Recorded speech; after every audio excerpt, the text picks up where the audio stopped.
Y hola, ¿qué tal a todos? Sean bienvenidos y bienvenidas a un nuevo video de ¿Y tú qué opinas? Gracias por acompañarme en el día de hoy. Tenemos un tema bastante interesante y es que vamos a hablar acerca del diezmo. El tema del diezmo es uno de esos temas dentro de la iglesia que tienden a crear muchos malestares. Y es que han salido tantas personas abusivas, tantos ladrones, tantos aprovechadores que piden mucho pero consuelan poco, que ya nadie quiere creer en esta buena acción, este sistema monetario que se maneja dentro de la iglesia, pasando a ser atacado, desaprobado. Mucha gente lo atacan como si fuera un sistema satánico cuando realmente no lo es. El diezmo es una orden o fue una orden instituida por Dios, o sea que no tiene nada de malo, es totalmente bueno el diezmo, pero por un lado están los que utilizando la Biblia de manera equivocada abusan de la persona en cuanto a ese tema del diezmo y de las ofrendas. Y por otro lado tenemos a las personas que lamentablemente no comprenden el tema y lo que hacen es que se convierten en unos sinvergüenza y no quieren aportar a la iglesia, no quieren aportar a la obra a cual pertenecen, no quieren aportar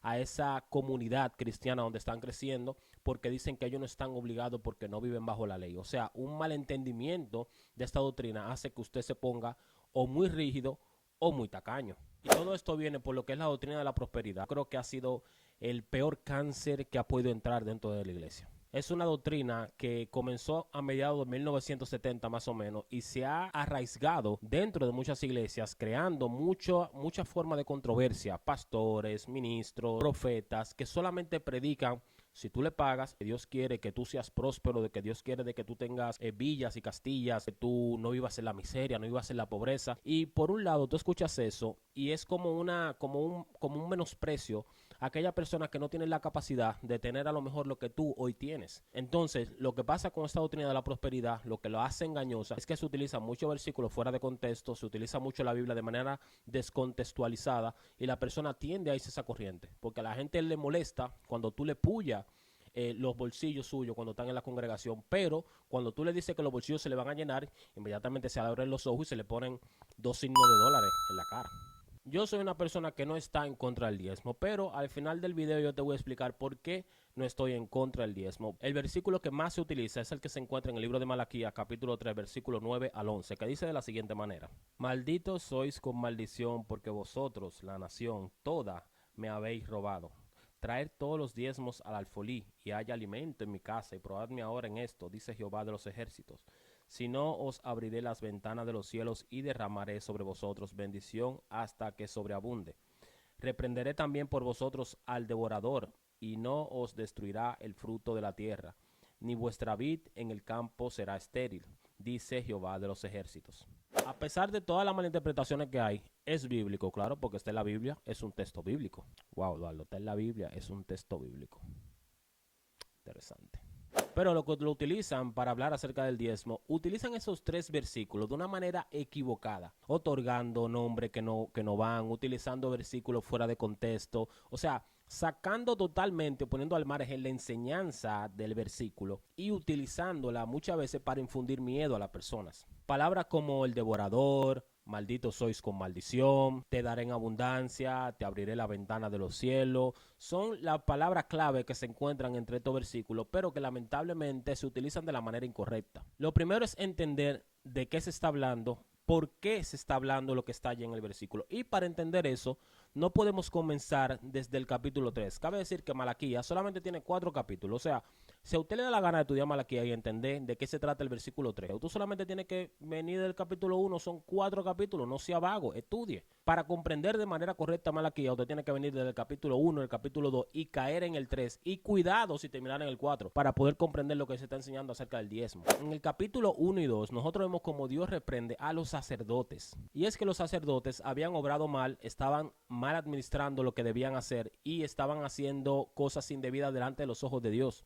Y si queremos ser más estudiosos y profundizar más, si tú te vas al libro de Esdras y al libro de Nehemías, que es donde comienza literalmente todo esto, te encuentras el por qué en Malaquías los sacerdotes son los culpables de todo lo que está pasando, pero no nos vamos a adelantar para que tú me vayas entendiendo pedacito por pedacito. Ya los sacerdotes habían sido reprendidos porque se habían ido con mujeres paganas, habían hecho inservible la mesa del Señor, habían hecho incluso cosas de hechicería. O sea, los sacerdotes de Dios se habían involucrado en actos que no se debían haber involucrado. y ya Esdras y Nehemías les habían reprendido antes de suceder lo que sucede en Malaquías. Los sacerdotes prácticamente estaban abusando de algo que era el sistema monetario, bueno, por llamarlo sistema monetario. Los sacerdotes estaban abusando, estaban utilizando de una manera equivocada los recursos, dejando a un lado lo que era los levitas y lo que era lo más necesitado, los pobres, los desamparados, la viuda y toda esa persona pobre que no tenían la capacidad. En Malaquías, los sacerdotes habían ya recibido bastante reprensión de parte de Dios. Habían sido hallados culpables de una amplia gama de pecados. Entre todos ellos incluían el robo. Habían sido hallados culpables de una amplia gama de pecados. Entre todo ello el robo, como tú lo puedes ver en el capítulo 1 de Malaquías, versículo 6. Y creo que en el versículo 14 también. Es absolutamente deshonesto cuando tú quieres estudiar del diezmo y tú coges Malaquías capítulo 3 del 1 al 7, ignoras ese pasaje, pero empiezas a enseñar del diezmo a partir del 8 al versículo 11. Tú aislando los demás versículos para crear una doctrina, para luego enseñarla y tenerla como base, para obligar a la persona y luego incluso atemorizar a la persona de que si no diezman van a tener un problema con Dios, van a convertirse en gente pobre, van a convertirse en personas que no van a tener en abundancia. O sea, utilizar Malaquías 3 sin entender todo el contexto de todo el libro de Malaquías, incluyendo el libro de Nehemías, incluyendo el libro de Esdras, incluyendo el libro de Deuteronomio, incluyendo el libro de Primera y Segunda de Crónica, tú vas a comprender de manera equivocada totalmente, porque sí, Malaquías 3, el que tú siempre has leído del devorador y del diezmo, todo eso no comienza solamente en Malaquías. Hay que estudiar un sinnúmero de versículos donde se habla también de las leyes para tú comprender por qué Malaquías en ese momento se llegó a esa advertencia. Pero los ministros deshonrosos, estos apóstoles deshonestos, ladrones, avaros, que solamente quieren el dinero, solamente quieren trasquilar a la oveja, empiezan desde Malaquías 3, versículo 8 al 11 y se quedan ahí porque no les conviene ni ir al capítulo 1 y al capítulo 2, ni regresar al capítulo 4, ni regresar a los otros libros para comprender el asunto del sistema del diezmo. Entonces, cuando tú lees ahora en tu Biblia, Malaquías capítulo 3 al 8, ¿quién es que le ha robado a Dios? Primero, si usted es un estudiante bíblico, usted no puede pasar por alto Malaquías capítulo 1, versículo 13 y 14. Absolutamente no. Que desde el capítulo 1, versículo 6, está comenzando a dirigir a los sacerdotes. Atención. Sacerdotes. Dios dice que los sacerdotes le habían robado más de la porción que ellos merecían, dejando a personas que sí lo necesitaban, como los levitas, sin la porción necesitada para ellos. Y también llama ladrones a los sacerdotes, aclarando de que ellos no le habían dado a Dios lo que Dios les había exigido a ellos también. Y tú me vas a decir, no, pero que eso es un error, ¿cómo es posible? Pero que son los sacerdotes de Dios, wow, pero no es posible, oh wow. No es el pueblo el culpable de robarle a Dios. Son los sacerdotes los culpables de robarle a Dios en Malaquías capítulo 3. Decir que no es para los sacerdotes y que eso es para todos. ¿Dónde se encuentra en el libro de Malaquías? En ningún lado. Cuando tú lees Malaquías del capítulo 1 del 6 en adelante, incluso hay Biblias que te dicen consejo para los sacerdotes. O sea, se le está hablando directamente a los sacerdotes, no a todo el pueblo ni siquiera. Durante todo el libro de Malaquías, los sacerdotes eran los culpables, los villanos, los ladrones, tanto así que Dios los había maldecido 4 veces en todo el libro. Los sacerdotes no estaban dándole lo que Dios le estaba exigiendo y mucho menos estaban compartiendo con los levitas, como dice el libro de Nehemías, capítulo 13, versículo 10. Desde el libro de Nehemías, capítulo 10, versículo 38, nosotros comenzamos a encontrar esta clase de situación. Y no solamente el 10:38 de Malaquías, también el capítulo 12, versículo 44, versículo 47. O sea, los malos aquí de Malaquías no son totalmente todo el pueblo, sino los sacerdotes irresponsables, era lo que le estaban robando a Dios. De ahí es que se desprende todo lo que el Señor dice en el libro de Malaquías, capítulo 3. Y ahora tú me vas a preguntar, sí, Eduardo, pero entonces, ¿qué es el alfolil? ¿Qué el devorador? Porque a mí me dijeron que el devorador es el diablo. Lo que comúnmente se dice es que el devorador es el diablo y que el alfolil será, no sé, los bolsillos del pastor o del ministro, qué sé yo, porque no tenemos alfolí nosotros en la iglesia. El alfolí era un almacén donde se guardaba todo lo que se recolectaba para los levitas y lo más necesitado. Era como como si fuera no sé, como un almacén donde guardan todos los víveres, que toda la yuca, que toda la uva, que todo el vino, todo lo que esa gente comía. Lo guardaban en un lugar que se llamaba alfolí. Yo no sé por qué la gente asocia alfolí como con algo pequeñito. Bueno, la palabra tal vez te dé a entender eso, como que si fuera algo pequeñito solamente. Alfolí, uno dice, alfolí, una cosa chiquita. No, el alfolí era un almacén donde se guardaban las provisiones. Y el devorador nunca ha sido el diablo. Repita conmigo, el devorador no es el diablo. Exactamente. Solo hay que ir a varias versiones para que tú veas que la Reina Valera, que sufre de poner su palabra como donde no hay, como para darle su picante, y otras más también traducen como devorador. Pero cuando tú vas a otras versiones, por ejemplo, La Nueva Biblia Viva dice, sus cosechas serán grandes porque yo los cuidaré de los insectos y de las plagas. La Nueva Traducción Viviente dice, sus cosechas serán abundantes porque yo los protegeré de los insectos y enfermedades. Palabra de Dios para Todos dice, alejaré las plagas de sus campos para que no destruyan sus cultivos y para que sus viñas produzcan frutos. Animales como la larva, los chapulines, la moca blanca, la babosa, los saltamontes, son todo animales que se comen la cosecha. El devorador nunca ha sido el diablo. Lo que pasa es que usted ha leído que el diablo anda por ahí como león rugiente buscando a quien devorar. Usted dice, si el diablo anda buscando a quien devorar, entonces Malaquía, el devorador, el diablo, porque dice devorador. Ay, Dios mío, yo no puedo así. O sea, yo, un simple humano radicado en Europa, deseando emprender un proyecto de YouTube, tengo que venir a decirle a ustedes qué es lo que es el devorador y qué tipo de insecto devoran una mata. Señores, eso es biología básica, o sea, wow. Sí, Eduardo, pero ¿y el alfolil? ¿Qué es eso, el alfolil? Bueno, yo te dije ahorita lo que era el alfolil, te lo detallé, ¿verdad? Pero la verdad es que fuera de aquí, en ningún otro lado, tú encuentras ninguna referencia al alfolil. Óigame, en ningún otro lado se dice que lleven los diezmos al alfolil de Jerusalén. En ningún lado te encuentras eso. El pacto antiguo exigía 3 tipos de diezmos y solamente uno, una pequeña porción de ellos, era llevado al alfolí que se encontraba en Jerusalén, como al depósito de Jerusalén, para que tú me entiendas un poquito. Entonces, en consecuencia con Malaquías 3:10, hay como un error aquí, como que no nos están explicando lo que quieren agregar esto, a como que estamos obligados a diezmar. Eso como que no nos están explicando bien, porque cuando se enseña el diezmo, también hay que enseñar de cuánto diezmo había, qué cantidad se diezmaba, qué era lo que se diezmaba, porque si usted me exige de que yo debo vivir bajo un sistema de diezmo, entonces usted tiene que decirme a mí cuánto yo tengo, ¿verdad? ¿Qué diezma? ¿Qué tipo de diezmo debo de diezmar? Y si usted tiene un alfolil, mi patol, para yo depositar 7 libras de yuca, 8 de batata y 7 de pipiota, usted me avisa para yo llevárselo a su alfolil.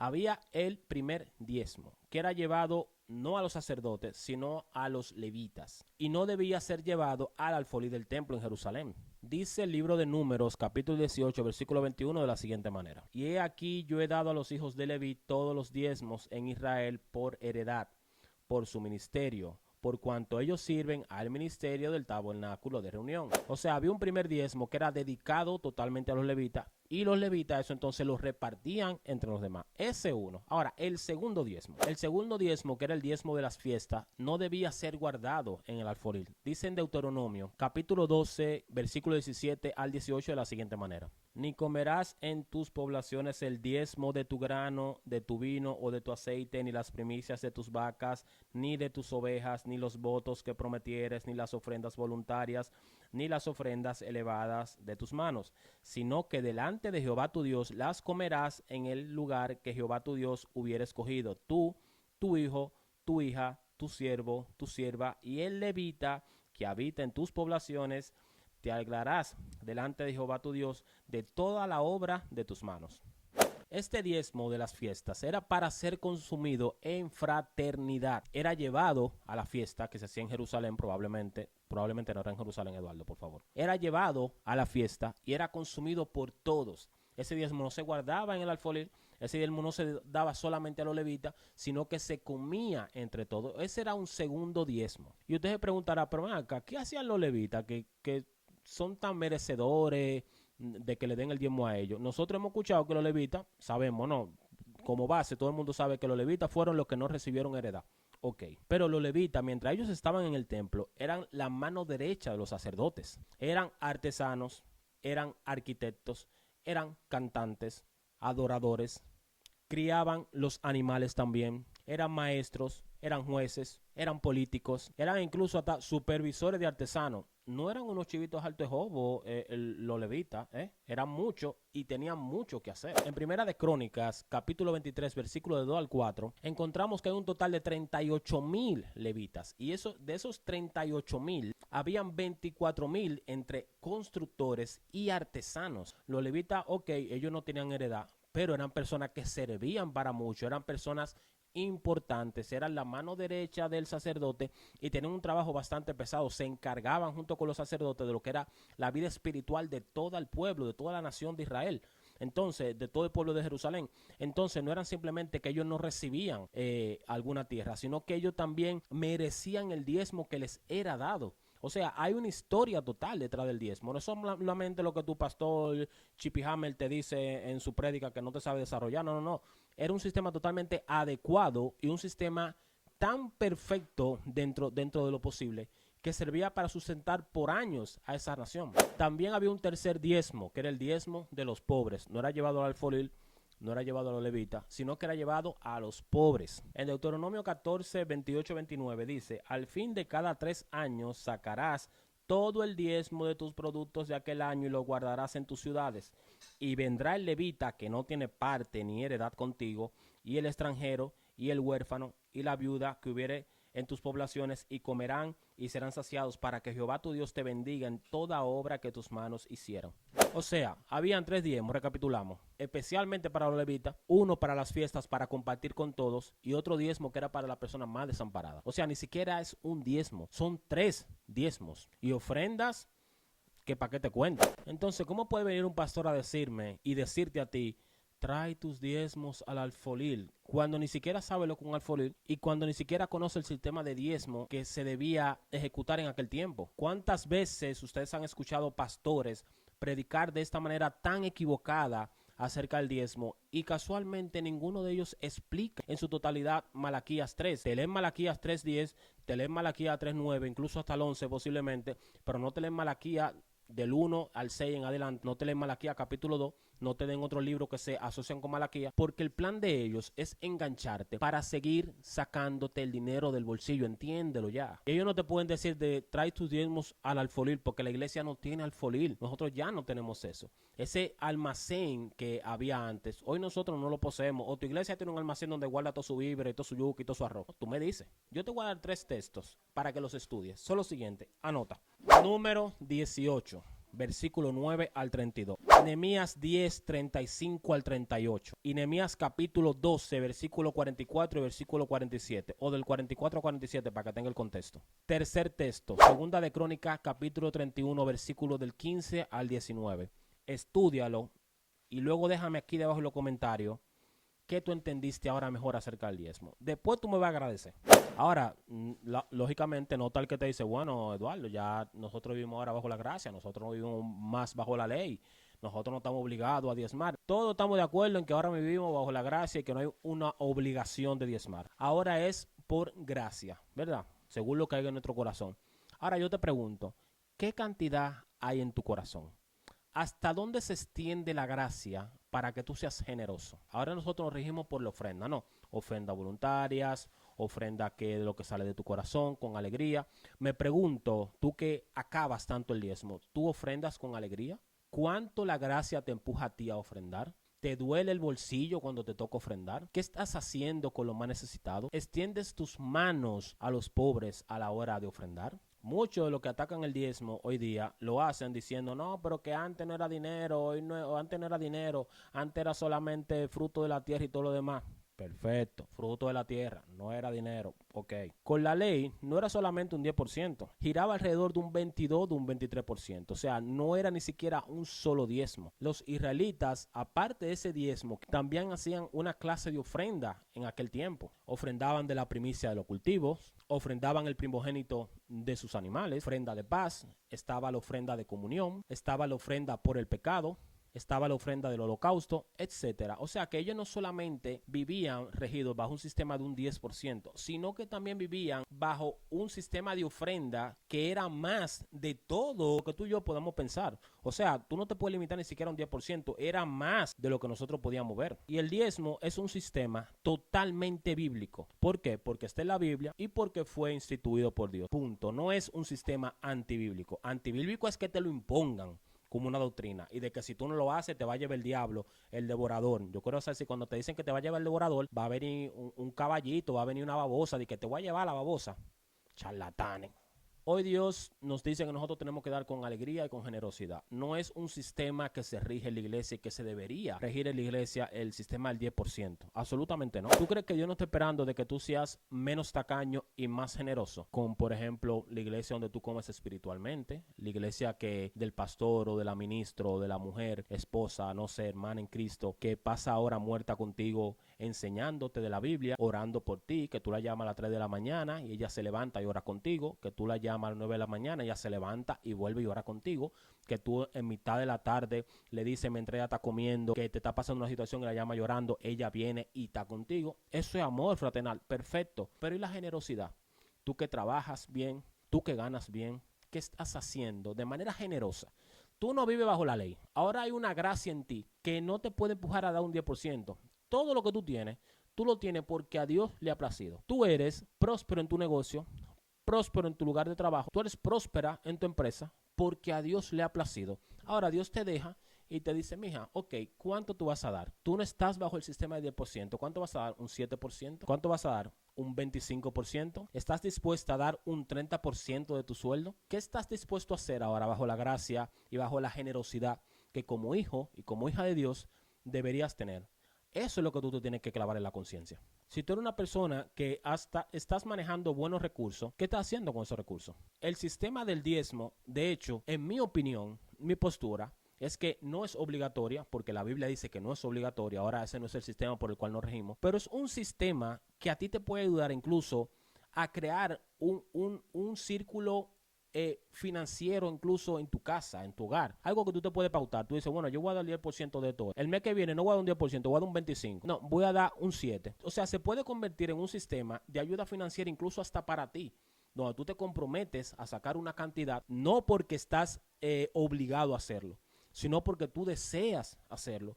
Y eso te puede incluso a ti ayudar a tener mejores ahorros, a manejar mejor tu finanza. Seguramente lo puede hacer porque es un buen sistema. Hay gente que lamentablemente ha sido explotada financieramente. Y por esa razón muchos de ellos se alejan de la iglesia, dicen que la iglesia es un negocio, dicen que todos los pastores son ladrones, dicen que si el pastor se compra un automóvil grande, un automóvil de lujo, vive en una casa grande, es con los diezmos de la iglesia. Dicen que si el pastor viste bien, si la esposa viste bien, si el pastor se dio unas vacaciones, dicen que fue con el diezmo de la iglesia, y no necesariamente es así. Hay pastores que lógicamente sí se pasan haciendo énfasis en el dinero. Hay un grupo de pastores y ministros y profetas y apóstoles que se pasan toda su predicación haciendo énfasis en el dinero. Y eso no está bien, eso nosotros tenemos que dejarlo claro. Eso no está bien. A nadie le gusta que le toquen los bolsillos. A nadie le gusta que le toquen los bolsillos.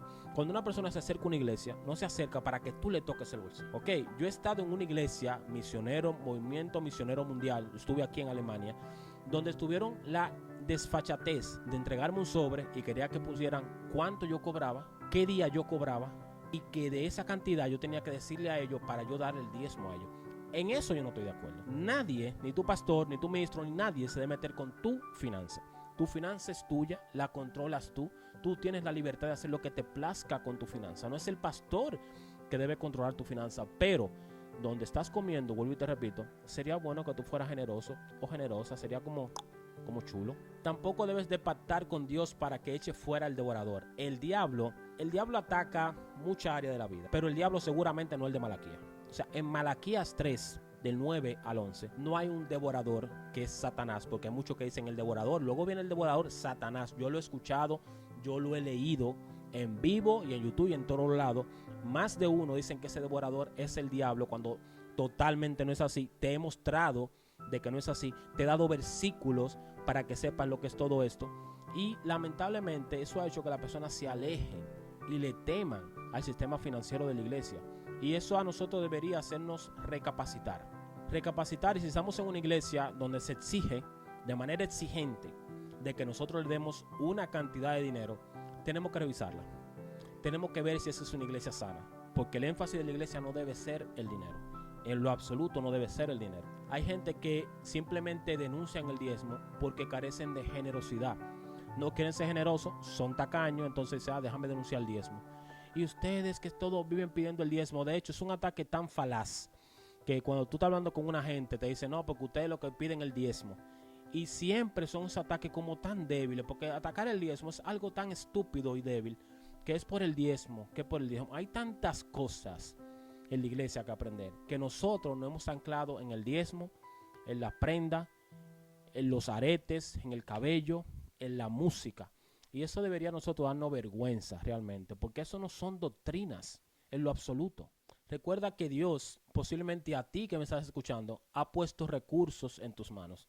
Y Dios ahora espera de que tú lo uses de la manera correcta. Piensa bien en cuanto si quieres diezmar o si quieres ofrendar. No estás obligado a diezmar, no estás obligado a diezmar. Tu generosidad, ¿para cuánto te da la ofrenda?